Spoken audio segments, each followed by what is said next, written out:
तरी देवासाठी रडा.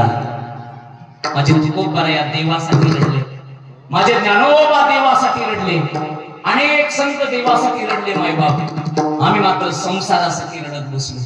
कुठं आमच्या जीवनामध्ये सुखाची प्राप्ती होणार आहे?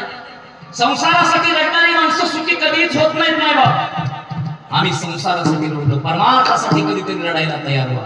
कुठला पैसा, कुणाचा पैसा, कुणाचं धन, कुणाची दौलत, कुणाचा बंगला. काही लोक उभा राहून सांगतात ही 25 लाखाचा बंगला माझा आहे. तो बंगला सुद्धा त्या दिवशी हसतो. लेका 25 वर्षापूर्वी एक जण असंच म्हणायचं बंगला माझा आहे, बंगला माझा आहे. आज त्याचा फोटो सुद्धा ठेवला नाही घरात. लेका फोटो तो जाऊ दे, ज्या खिळ्याला फोटो अडकवला तो खिळा ठेवला नाही लेकानं. खिळ्याचा जाऊ दे, जिथं खुपसला ते छिद्र ठेवलं नाही पोरानं. ज्या घरात माझ्याच नावचा खिळा नसेल ते घर कुणाचं? एखादं उभा राहून सांगतो इथून जेवढं दिसतंय तेवढं पट्ट्याचं आहे. ती जमीन सुद्धा हसती.